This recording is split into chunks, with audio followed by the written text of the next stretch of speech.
by transcription. The Adventures of Sam Spade, Detective, brought to you by Wild Root Cream Oil Hair Tonic, the non-alcoholic hair tonic that contains lanolin. Wild Root Cream Oil. Again and again, the choice of men and women and children, too.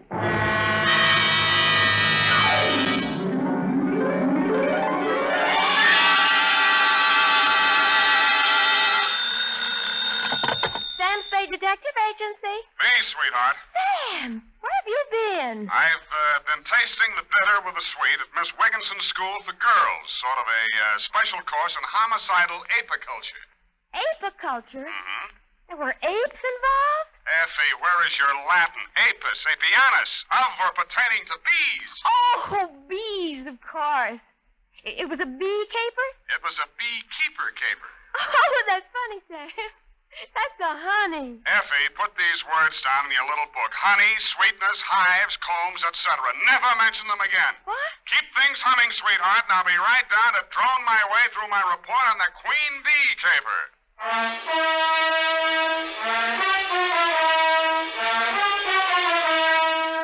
Dashiell Hammett, America's leading detective fiction writer and creator of Sam Spade, the hard-boiled private eye, and William Spier, radio's outstanding producer-director of mystery and crime drama, join their talents to make your hair stand on end with the Adventures of Sam Spade. Presented by the makers of Wild Root Cream Oil for the hair. You know, during the summer, when you spend so much of your time out of doors, it's important to pay special attention to the care of your hair. To keep it right in place, to help keep it from getting dry, use America's favorite hair tonic, Wild Root Cream Oil. Wild Root Cream Oil grooms your hair neatly and naturally, relieves dryness, and removes loose, ugly dandruff. Use it every day.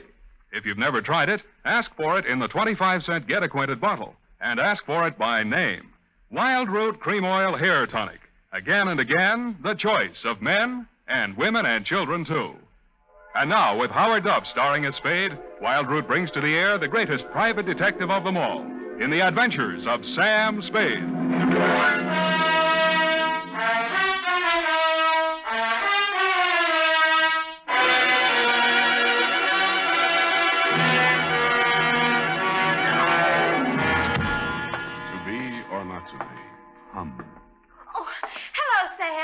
Hiya, Sam. How's tricks? Oh, Effie, really, this jargon, this patois. Don't you think it's about time we spoke like educated people? You know best, Sam. Every time I visit one of our institutions of learning, I find out something I didn't know. Oh, Sam, that's incredulous. Well, you just know everything. Yeah, I guess I do when you come right down to it. The bee, for instance. Bees are a genus of insects of the Hymenopterous order. The what? Hymenopterous. Living in society is composed of one queen, or perfect female, a few males, or drones, and an indefinite number of undeveloped females, or neuters, which are the workers. That's me, I suppose. A neuter. Well, that's for you to say. Of course. And you know what else about the bee? What, Sam? Confidentially, it stings. Date, July 10th, 1949. To Miss Elizabeth Cowley, Miss Wigginson's School for Girls, Seacliff Drive, San Francisco. I wonder about girls sometime. And that's bad, Effie. Bad. Oh. From Samuel Spade, license number 137596. Subject, the Queen Bee Caper. Dear Miss Cowley. I was singing a medley of sorority drinking songs as I opened the wrought iron gate, walked up the garden path, past those cast iron deer, and presented myself at the big brass bell pull beside that massive paneled door that stands guard between the outside world and your sheltered inmates.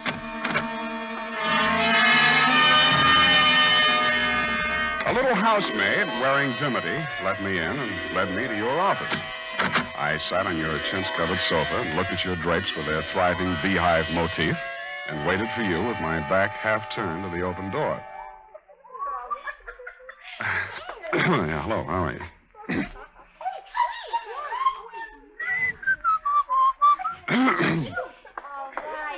All right, girls, break it up. Break it up now. Go on. Haven't you ever seen a man before? Run along now. You'll be late for physical ed. Go on, quick. Miss Cowley? No, I'm not Miss Cowley. Oh, no, of course not. No, I was just hoping. You're Mr. Spade, aren't you? Glory Thomas. I'm Miss Cowley's assistant. A nice day, yes. Mm-hmm. Don't bother to move. I'll lean over you. Put this report on her desk. Sure. Miss Cowley will be here in just a minute. Thanks. It's so warm in here. Next time, wear a mailman's uniform and a 50-year-old stoop. You'll find the temperature's exactly right. Yeah. I mean, yes, ma'am. See that you do, then. Oh, Glory, there seems to have been a misplacement of some of the hockey. Would you check on it, please? Oh, surely. Nice to meet you, Mrs. Spade. I'm Elizabeth Cowley. You may sit down. Yes, ma'am. Mr. Spade, I'll be painfully frank with you. A thief is at large in my school. Oh? Well, you probably have a good answer, but I'll ask it anyway. Why not call in the police? I have a good answer, Mr. Spade. My girls come from San Francisco's finest and wealthiest families. Mm-hmm. Miss Wigginson's has had an untarnished reputation for more than 3 generations. I'm sure. As headmistress, I must handle this matter with the utmost discretion. Frankly, I already know the thief. Are there any questions? Well, only one timid one. Who is it? I regret to say a faculty member is to blame. Glory Thomas. She was in here a minute or two ago. Oh, really? Well, why, Miss Thomas, you find any of the loot stashed away in her room? Well, no. No, not exactly. I haven't recovered any of the stolen articles, but I'm sure Glory's responsible. I'm certain she's the thief. You're just sure? I thought perhaps you might establish definite proof against Glory. You mean you want me to frame her? Oh, no, Mr. Spade. You misunderstand me. I don't think so, Miss Cowley. Oh, dear, I was afraid this would happen. I told Ursula, but then All right, I'll ask. Who's Ursula? Mr. Spade, I think I can trust you. It was Ursula who instructed me to call you. Ursula Cavanaugh. You know the name. The Ursula Cavanaugh inherited all the real estate, lives in Cavanaugh Towers penthouse, hasn't set foot out of there in 20 years? Yes. Mrs. Cavanaugh is our school's benefactress. She is, of course, on the board of trustees. She is, moreover, a dear personal friend. Oh, I see. Oh, yes. We were classmates together here many years ago. Ursula's quite unlike myself. Married well, though a widow now. Rather aggressive. Frankly, she wishes to have Glory Thomas discharged, but her connection with the dismissal must not be known. Now, I don't suppose I can ask you to take the assignment now. I'm a detective, Miss Cowley, not a frame-up artist.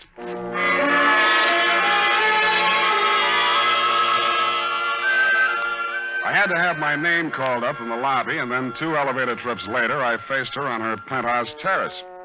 Ursula Cavanaugh looked like a 1910 stock company lead out of Charlie's Aunt, smoking a black Italian stogie and gripping a cane like a shillelagh. 2 men were on the receiving end of her black snake whip of a tongue. A youngish guy, stockbroker type, and an individual in a morning coat who looked practically nude without a butterfly net. Oh, you're a fool and a nincompoop, Jelinek. I lost all patience with you ages ago. Not only are you incompetent, but you're also dishonest.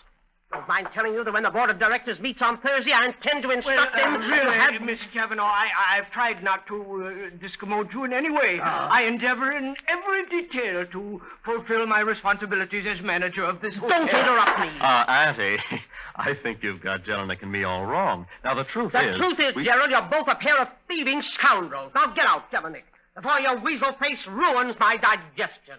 Very well, madam. I remain at your service. Ah, no backbone, no spunk. And as for you, my dear nephew... I think I'll toddle along, Auntie. I ought to get back to the office. Control your little impulses, Gerald.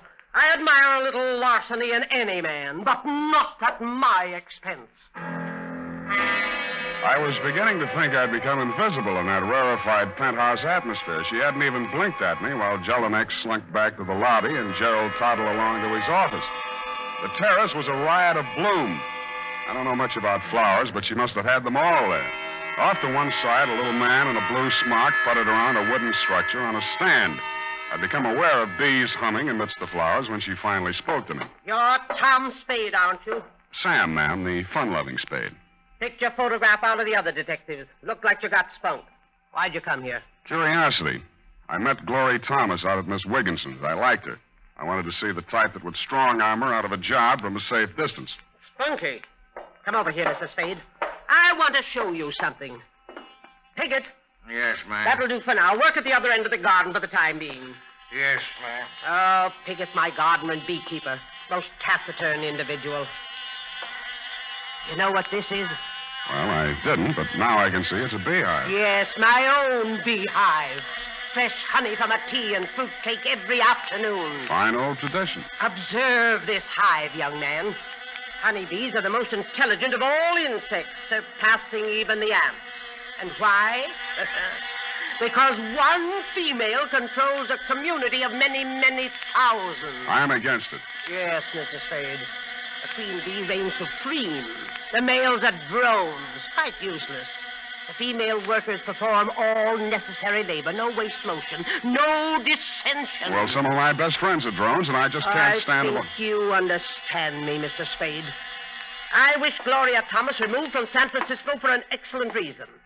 My nephew, Gerald Long, the young man who just left here, has developed absurd romantic notions about her. Yeah, so you want the romance busted up, but if you try to break it up openly, your nephew might get stubborn and even marry her. On the other hand, by framing her as a thief, you ward off the affair until you can figure out some other dirty trick. I knew you'd understand me, Mr. Spade. I admire bluntness in moderation. Well, what do you say to joining forces with me? Just one thing, Mrs. Cavanaugh. Nuts.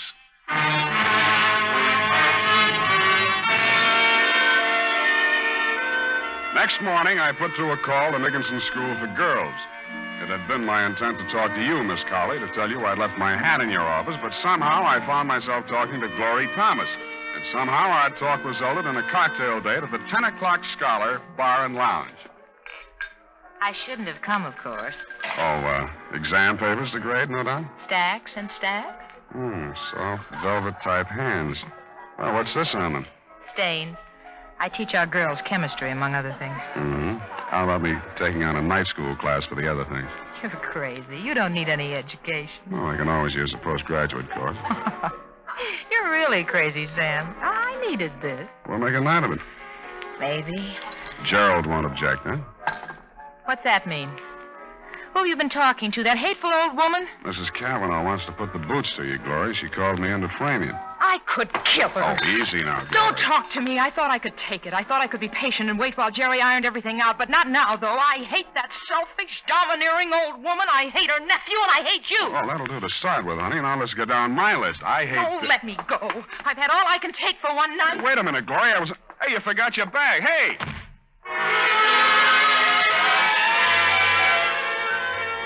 She disappeared around the corner as I came out into the street. It was starting to rain.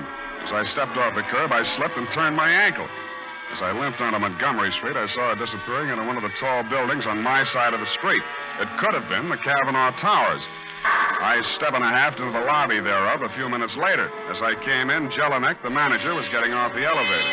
He swatted himself several times in the neck and then went into a door marked private. No trace of Glory in the lobby. I looked in the bar. She wasn't there, but Albert Piggott, the beekeeper, was having a stinger. Oop.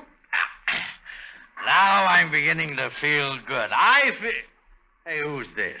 I know that. Why, it's Mr. Spade. Sit down, Mr. I don't have Spade. time just now, Mr. Piggott. Tell me, Sit did down, you... sit down. sit down. Easy. I'm fired. Have you heard? I'm fired. Just a worker out of work. Turned out by the queen bee. Well, I'm sorry, Mr. Piggott. I imagine Mrs. Cavanaugh wasn't too easy to work for. I told her to keep away from the bees when I wasn't there. Well, she's gone and disobeyed me. One of the workers must have stung her. She's got a temper, you know. Ooh, my. Must have smashed the eye with her stick. Bees were everywhere, all over. And then she fired me. When was this, and why did she fire you? Just now, maybe half an hour ago. I knocked, and then there wasn't any answer, and then I let myself in. It was all dark. I couldn't even see her. Heard the bees, of course, but couldn't... Ooh, sorry. And I said, Mrs. Cavanaugh, you disobeyed me. And in this voice, this awful voice, she said, Mr. Piggott, you're fired. Get out. This awful voice from the dark. And Mr. Piggott, mind you, never before, just Piggott this and Piggott that. And hey, where are you going? Hey! I didn't bother to stop at the desk to get myself announced. I took the passenger elevator, then operated the penthouse elevator myself. No hands. Nobody answered my ring. door was unlocked. I went inside, crossed through the empty apartment to the terrace. The rain had just stopped, and the sunset cut a sudden shaft.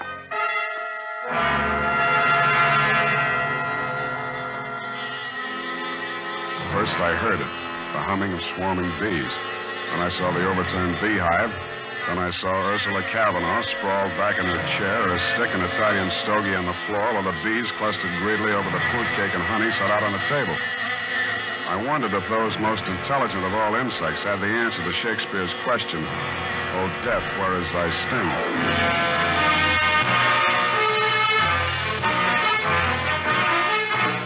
The makers of Wild Root Cream Oil are presenting the weekly Sunday adventure of Dashiell Hammett's famous private detective, Sam Spade.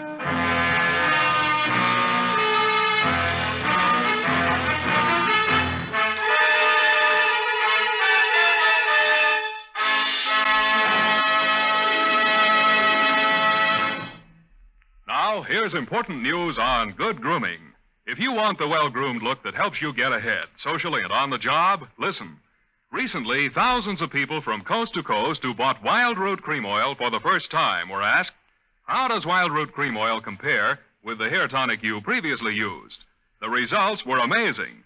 Better than 4 out of 5 who replied said they preferred Wild Root Cream Oil.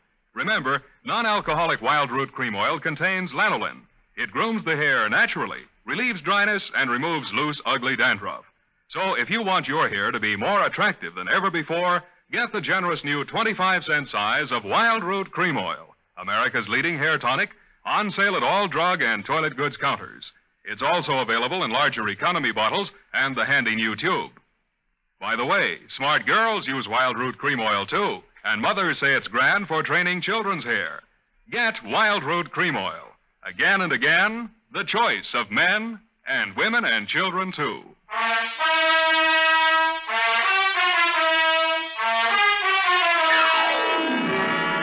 And now, back to the Queen Bee Caper. Tonight's adventure with Sam Spade.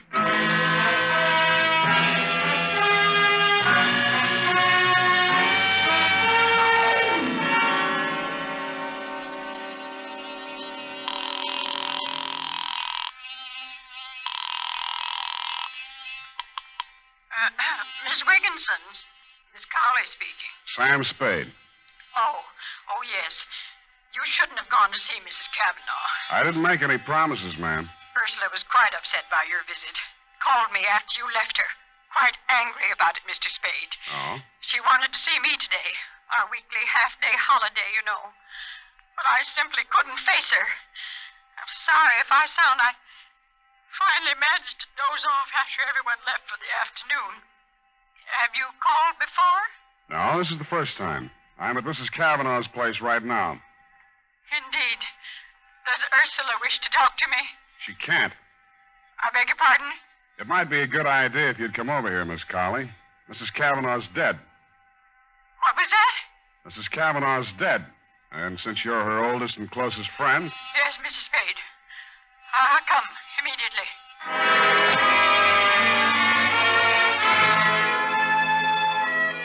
Well, you came on over, Miss Cowley, but meanwhile, nephew Gerald Long arrived, also Piggott, whom I called down at the bar, and who sobered up with remarkable rapidity on hearing the news.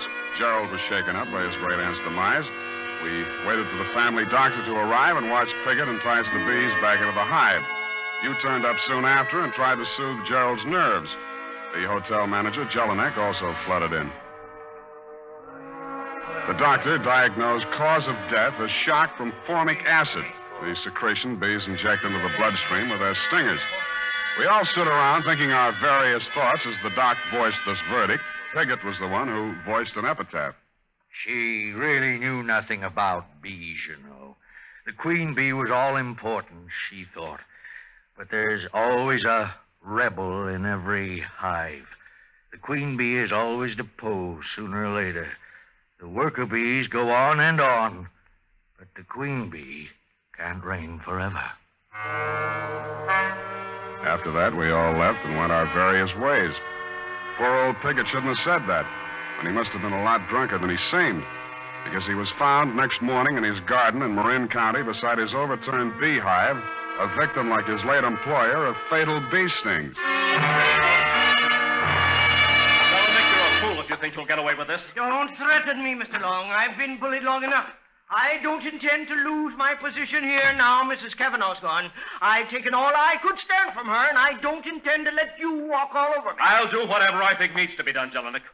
Well, if you're trying to insinuate I that I can haven't... cause you as much trouble as you cause me, maybe more. With what I found out about you now, Get out of here. Go on, beat it before I break... How did you get in here, Spade? Door was open. Well, if you're here to collect any kind of bill, I want to know what services you rendered. Nothing's rendered yet. But I figured you might like to know that Aunt Ursula was murdered. Murdered? You can't say that. Not in my hotel. Shut up, Jelinek. You need proof to back that up, Spade. I've got it. Piggott. What? Piggott's dead. How do you know? His doctor just called me. Yeah. Well, that's why I knew your aunt was murdered. I've just been out to Marin, had quite a session with that doctor. Well, where's your proof, man? Who'd want to kill her? Well, oh, stop it. Practically everybody who knew her. Really, now, I must protest this disrespect to the memory Shut up. of the... Go on, Spade. Go on. Start getting specific. Well, specifically, Piggott's doctor, because of what I suggested, examined the dead man again, found the mark of a hypodermic, plus the fact that a concentrated solution of formic acid killed Piggott. Piggott's next-door neighbor said he'd been stung as often as 10 and 12 times a day. That meant he'd built up a certain immunization to bee sting. Are you suggesting that someone murdered him with an injection of commercial formic acid? I thought I'd made that fairly clear. And what would the motive be? To keep him from talking about his employer's murder. I see. Well, is that all? Yeah, except that his neighbor told me somebody answering your description called on him this afternoon. Mike? Oh. Well, yeah, but Spade, look here, I can explain that. Allow me. Hello. Gerald, hello, darling. I'll be through in about an hour. Just got to check supplies in the chem lab, and then I'll be home and show you what a cook I am. You better be pretty I'm sorry, just a second. Here's Gerald. For you, Gerald, your wife. Oh. Hold on a second, honey. Spade, look here now. You can't drag her into this thing. When did you get married? Yesterday afternoon. Husband and wife. No testifying, huh? Well, I don't think I'll need your testimony.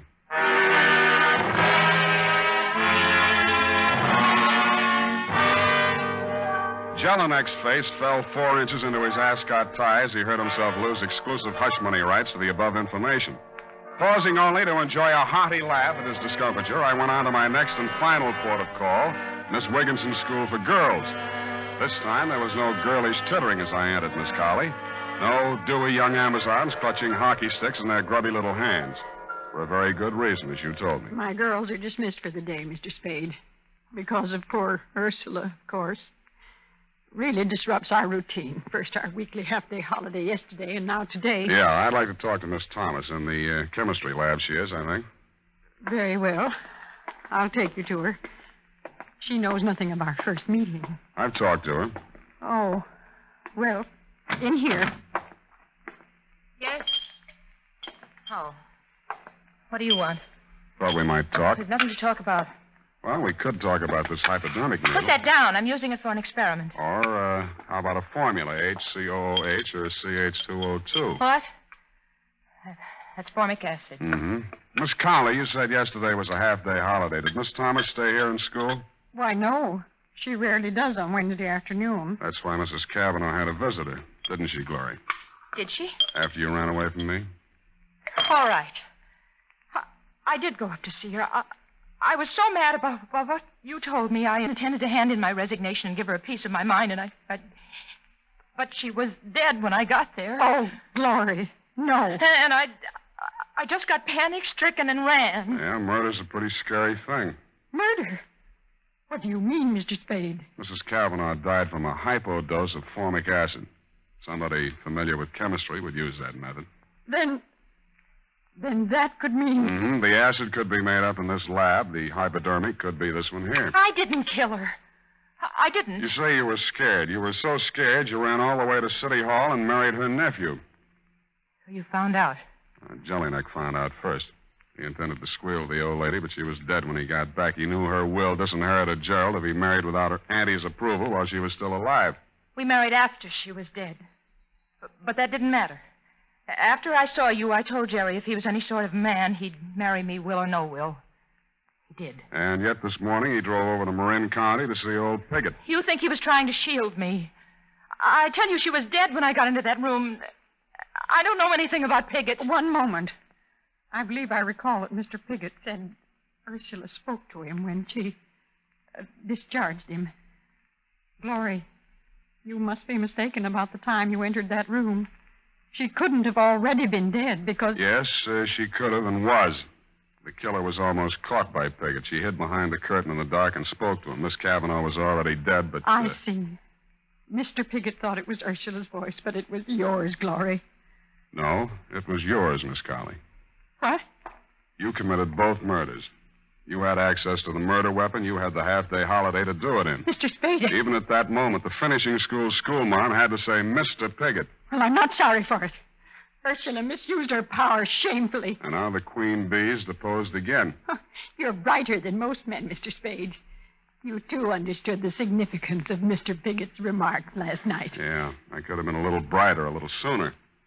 You helped give yourself away when you asked me if I'd called you earlier yesterday afternoon. But why, Sam?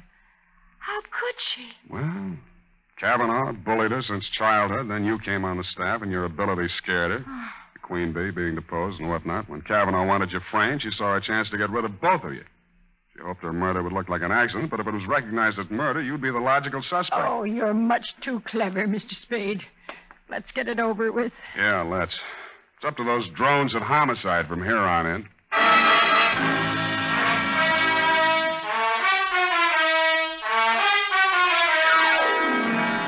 Period and a report. Sam? Yes, Effie?